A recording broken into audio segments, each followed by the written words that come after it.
Tá muito fácil perder dinheiro no mercado financeiro hoje, tá? Eu tô impressionado com a volatilidade das notícias referentes à China, por exemplo. Isso é uma coisa que, assim, eu não consigo dizer o que está acontecendo lá, a não ser avaliando os indicadores macroeconômicos. Os indicadores levam a mostrar uma atividade mais fraca, mas as narrativas, as notícias indicam que as coisas estão melhorando. Eu não acho que isso é verdade. Nos Estados Unidos, nós temos um desequilíbrio aí entre indicadores que fica muito difícil tentar prever o que vai acontecer com a inflação daqui para frente. E me parece que a inflação americana vai ser um grande divisor de águas para o mercado.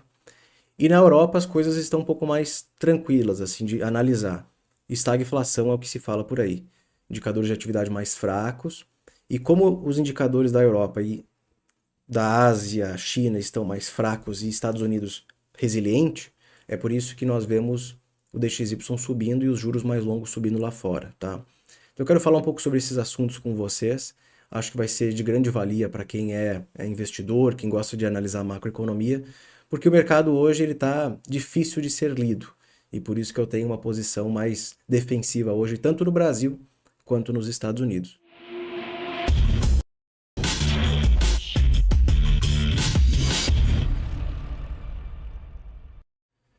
Tem duas novas narrativas que estão sendo criadas hoje.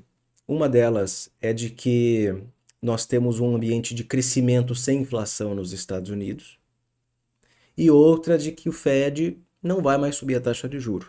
E é sobre esses assuntos que a gente vai falar. Antes eu peço para vocês deixarem um like nesse vídeo, inscreva-se no canal e confesso que vai ter bastante coisa para conversar hoje, porque o cenário não está nem um pouco simples de ser interpretado, muito menos de se posicionar. Então nós temos aqui um pequeno trecho de um relatório que eu peguei do JP Morgan, que eles comentaram sobre growth without inflation. Seria crescimento sem inflação. Eu vou, ao longo desse vídeo aqui, explicar para vocês o porquê eles estão prevendo ou avaliando esse tipo de cenário alternativo, tá? Mas existe, claro, uma surpresa positiva no PIB norte-americano, ali do segundo TRI. Lembrando que o segundo TRI já é informação antiga, tá? O segundo TRI surpreendeu para cima, 2,1% de crescimento, embora a primeira prévia foi 2,4%. E os indicadores de alta frequência do terceiro TRI, como por exemplo, né, vendas ao varejo, produção industrial, também impressionaram para cima. E olha só que interessante, eles vieram acima do esperado, ótimo para a economia, menor risco de recessão, mercados caíram. Não sei se vocês lembram, mas isso aconteceu. Tem que lembrar. Vendas do varejo bem acima do esperado, produção industrial também, mercado caiu. Ué, como assim? Bom, se a atividade está mostrando sinais de reaceleração no terceiro TRI, isso não é inflacionário, e eles estão prevendo que pode ser crescimento sem inflação. Já vamos entender por quê. E isso seria super positivo para earnings, né? Como eles estão escrevendo aqui, ó, earnings das empresas, né? S&P 500, aí possivelmente máxima histórica, né? É o que eles estão falando. Tá? Vamos entender quais foram os indicadores divulgados nessas últimas semanas e por que eles chegaram a essa conclusão aqui, né? Realmente, nas últimas 3, 4 semanas, nós vimos indicadores de atividade mais fortes, com mercado de trabalho mais fraco. A grande surpresa na semana passada foi essa. Mercado de trabalho mais fraco, isso é desinflacionário. Né?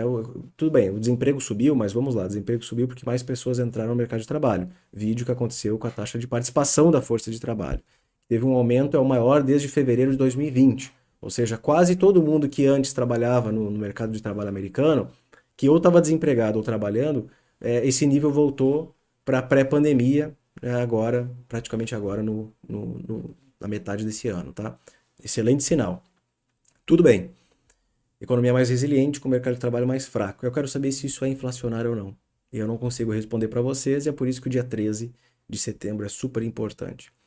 Segundo o Waller, que é um membro do Fed, ele falou isso há poucos minutos atrás, os dados mais recentes mostram que o Fed tem mais espaço, né, até fazer a próxima decisão de taxa de juro. Quando ele fala espaço, né, espaço de tempo, talvez seja espaço também de pressão, né, assim, eles estão menos pressionados a tomar a próxima decisão, porque os dados estão colaborando com essa visão de um mercado de trabalho menos apertado, que deve ser menos inflacionário. Não, aliás, é isso que eles estão falando para a gente há mais de um ano, que o desemprego muito baixo, a demanda muito forte por trabalhadores, levou a um reajuste salarial muito alto e que isso é inflacionário. Ok, então o desemprego precisaria subir um pouco, a demanda por trabalhadores, que é o JOLTS, precisa cair para a inflação salarial desacelerar e a inflação cair. Nós estamos nos encaminhando para isso. A semana passada ela foi decisiva para entender isso. E olha que interessante, né? Ano passado e esse ano eu falava o que para vocês? Bom, quando a gente fala sobre a relação entre inflação e crescimento, quando você começa a perceber indícios de desinflação, é porque a economia está desacelerando. Porque a política monetária funciona da seguinte maneira: o Fed sobe a taxa de juros, isso aperta as condições financeiras, isso leva a uma taxa de crescimento mais fraca, mais baixa, possivelmente até recessões em alguns casos, e essa desaceleração da atividade, que piora o mercado de trabalho, leva a uma desinflação. Isso tudo nós já tivemos ano passado, a desaceleração da atividade, até o início desse ano, quando começou a reacelerar. Nós não vimos no ano passado uma piora do mercado de trabalho, ele continuou muito resiliente, agora que ele está desacelerando, mas houve uma queda de inflação, principalmente na inflação cheia, não tanto na inflação, no núcleo da inflação, que continua bastante alto nos principais países desenvolvidos, tá? Agora que você percebe quedas na taxa de inflação, o ideal seria avaliar os indicadores de crescimento, para você confirmar ou não a probabilidade de uma recessão. Só que agora os indicadores de crescimento estão melhorando. É o contrário do que deveria acontecer. Para quem duvida que a economia americana está mais forte do que o esperado, precisa conhecer esse indicador semanal que foi criado pelo Lewis, pelo Mertens e pelo Stock. Não é Moonstock, tá? É pelo Stock. E é o indicador que leva em consideração vários outros pequenos indicadores semanais para tentar prever aí o que está acontecendo com a economia. Está acelerando, está contraindo, está estável. Que é essa linha azulzinha. E se eu fizer uma correlação com o PIB real, o Real GDP, que é essa linha vermelha, vocês conseguem ver que uma coisa acompanha a outra. O problema é que o PIB é divulgado a cada 3 meses, ele é revisado 3 vezes, enquanto que esse indicador desses 3 economistas é semanal. E aqui vocês estão vendo uma pequena reaceleração já faz algumas semanas. Eu venho acompanhando ele há vários dias, tá? Vários meses, na verdade. Só não publiquei ele para vocês porque ele ainda não mostrava essa pequena subidinha ali no final. E agora ele está mostrando, tá? Só para vocês entenderem o quão complexo está o mercado hoje, e o cenário macro como você tem um mercado de trabalho mais fraco, no caso, menos apertado, como aconteceu na semana passada, payroll desacelerando, tá? Embora ele tenha vindo 1,87, os outros dois foram revisados para baixo. Nós vimos várias revisões negativas do payroll. Isso é ruim do ponto de vista econômico, porque é um dos últimos indicadores que piora quando o ciclo de crescimento ele se extingue e você começa um ciclo de desaceleração e possível recessão. Os últimos indicadores a piorarem são mercado de trabalho. Isso aí eu já ensinei no curso de economia, a galera já entendeu. Agora que nós estamos vendo isso. Isso é ruim para a economia, mas é bom para o Fed, que está ali batalhando contra uma inflação que ele diz ser causada por um aperto nesse mercado de trabalho. Na mesma semana, nós vimos indicadores comprovando uma economia resiliente, do ponto de vista de crescimento. O PIB mais forte, indicadores de crescimento como vendas do varejo de produção industrial. Isso é bom para a economia, você reduz o risco de uma recessão, correto? Está crescendo ou não está contraindo. Mas pode ser ruim para o Fed, porque pode ser inflacionário. Eu não sei. O que eu sei é que eu não sei. É como se fosse um cabo de guerra entre dois indicadores, tá? Que deveriam levar o quê? Economia mais fraca, mercado de trabalho mais fraco, inflação mais fraca. Mas não é o que está acontecendo. Você tem um lado, um tipo de indicador que é mercado de trabalho mais fraco e atividade econômica mais forte. Isso é inflacionário ou não? Eu não sei. Por isso que eu acho que hoje, se vocês querem acompanhar um indicador que pode movimentar muito o mercado, é o tal do CPI. Lá no dia 13 de setembro. Próxima quarta-feira, no caso. A quarta-feira da semana que vem. Se a inflação vier mais fraca, significa que, de fato, o processo de desinflação ele continua. E aí vocês vão ver outra coisa acontecer. Uma narrativa que começou já na semana passada. O Fed não vai mais subir a taxa de juros. Isso eu já escutei por aí semana passada e ontem e hoje. Bom, se a inflação está caindo, o mercado de trabalho está mais fraco, o Fed já não vai mais subir o juro. E aí vocês vão escutar falar sobre uma taxa terminal, uma taxa de juros terminal de 5,5%. Essa fala do Waller que aconteceu hoje, ela meio que leva para esse lado. Realmente eles estão vendo um progresso nos indicadores do mercado de trabalho que pode levar a uma pausa pausa agora que não sobe mais o juro. A gente sabe que em setembro eles não vão subir. A gente sabe que isso não vai acontecer. Eles já falaram praticamente. Eles quase que deixaram claro no Forward Guidance. A grande dúvida é novembro. Então, até novembro, olha só, nós estamos em setembro, tem outubro e o início de novembro. Até a decisão que pode sim levar a um juro mais alto ou não. Tem muita coisa para acontecer, muita água para rolar. Tá? Se por acaso a inflação surpreender para cima, tá? Assim, existem componentes dentro do CPI que podem surpreender para cima, ok? Ou melhor, do Core CPI, tá? Se surpreender para cima, eu acho que vai ser meio que feio de assistir, porque o mercado vai ficar bem pressionado na visão de que, bom, a economia está reacelerando, isso é inflacionário. Se algum dado econômico mostrar reaceleração da atividade, o mercado vai cair. Porque a atividade acelerou, a inflação voltou a subir, uma coisa tem muito a ver com a outra. Se os próximos dados mostrarem reaceleração, isso vai ser ruim para mercados, né? Porque foi recentemente. Então eu quero mostrar aqui para vocês como os mercados estão reagindo nesses últimos dias, tá? Nós temos aí uma volatilidade muito grande de notícias vindas da China, como eu comentei lá no início.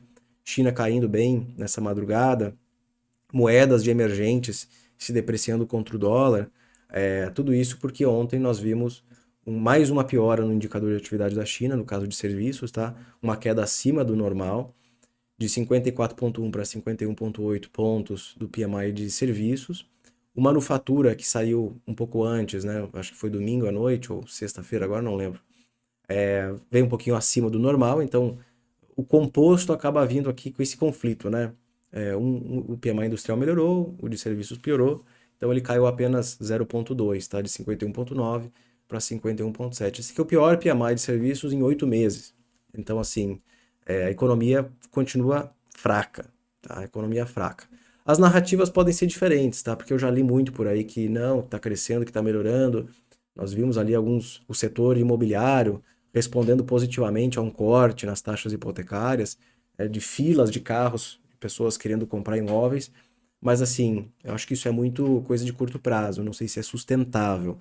Eu continuo afirmando para vocês que, na minha opinião, para a China voltar a crescer taxas acima de 5%, o governo precisa intervir e injetar moeda, investir em infraestrutura, hospitais e não sei o quê. O problema é que ele fez muito disso nos últimos 10 anos, viciou a economia com altas taxas de investimento, com alavancagem. Não sei se essa receita hoje funciona. Por isso que eu fico cético com China e qualquer coisa que está muito ligada à China, tá? Por que que o DXY está subindo? Muitas pessoas perguntando para mim. O DXY sobe porque a atividade econômica nos Estados Unidos é mais robusta do que nesses outras economias que são importantes em termos de crescimento global. Então pega aí China, Europa, Estados Unidos. China e Europa com atividade mais fraca, Estados Unidos mais forte. O dólar acaba se fortalecendo. Tanto é que os juros mais longos nos Estados Unidos sobem mais do que no resto desses outros mercados. Então isso leva a uma valorização da moeda americana em relação aos seus, né, outros pares. Vocês podem ver que o mesmo acontece aqui no Brasil, com o dólar se aproximando de novo aos R$ 5, tá? De novo, voltando aqui para R$ 5. O mercado brasileiro amanhecendo um pouco negativo hoje, tendo em vista essas notícias bem incertas em relação à China. Temos um noticiário bem ruim de Brasil, tá?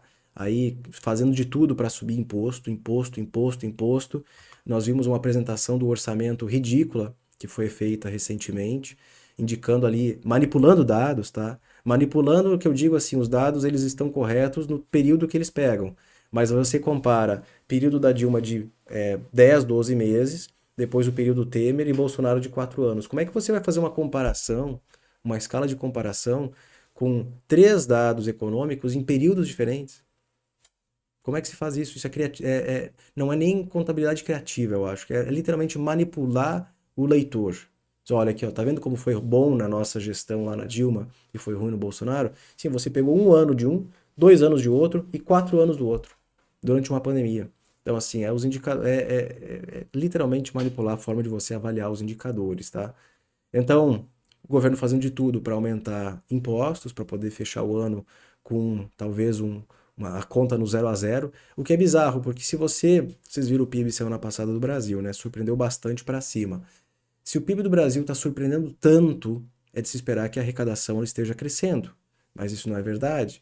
Então você tem um PIB mais forte, você não tem uma arrecadação crescente, inclusive ela vem caindo em termos reais, as despesas do governo aumentando. Que salada de fruta é essa? A princípio, você deveria ter arrecadação aumentando e um superávit contínuo, assim como foi no ano passado. A continuação do superávit que veio lá em 2022.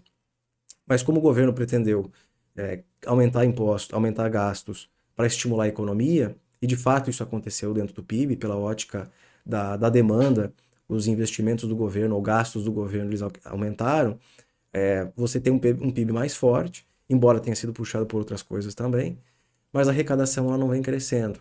Então você precisa aumentar impostos. E o que os impostos fazem com a atividade, deprimem ali no futuro. Porque você desincentiva produção, investimentos, inclusive aí a manutenção de investimentos dos ultra ricos, super ricos, como vocês estão chamando, aqui no Brasil. Você afasta recursos do país. Ainda mais num país como o nosso, que já é bem pesado em termos de impostos, tá? Aqui vocês conseguem ver o DXY subindo aí, se aproximando de 105 pontos, tá? Com esse diferencial de taxa de crescimento entre Estados Unidos e o resto do mundo. Treasury de 10 anos aí subindo de novo hoje, em torno de quase 2%. Isso aqui são os futuros do título de 10 anos, tá? Teve um erro no TradingView hoje de manhã, por isso que eu estou avaliando esse TNX, que é o contrato futuro. Small caps acabam sendo os ativos mais impactados negativamente por essa combinação de dólar mais forte e juros mais altos, tá? Aqui vocês devem ver uma mudança no comportamento da curva de juros americana, se de fato o CPI vier mais fraco e o mercado abraçar com vontade esse soft landing com taxa de juro terminal de 5,5%. E eu acho que é mais ou menos isso, tá? Deu aqui para entender um pouco mais da dinâmica de curto prazo. Eu acho que está muito fácil de perder dinheiro nos Estados Unidos hoje. Está muito fácil. Em qualquer lugar do mundo, tá? Porque você tem uma incerteza, um nível de incerteza muito alto para a China, para a Europa não tanto, parece que o cenário é de estagflação mesmo. Para o Brasil é incerto também. E para Estados Unidos, com esse desequilíbrio entre atividade acelerando, o mercado de trabalho menos apertado, isso é inflacionário ou não é? Eu não sei e eu quero muito saber. Então, na quarta-feira da semana que vem, nós vamos talvez descobrir. Grandes surpresas no CPI podem levar a grandes surpresas nos mercados. Obrigado. Deixa o like de vocês aí, inscreva-se no canal e até mais.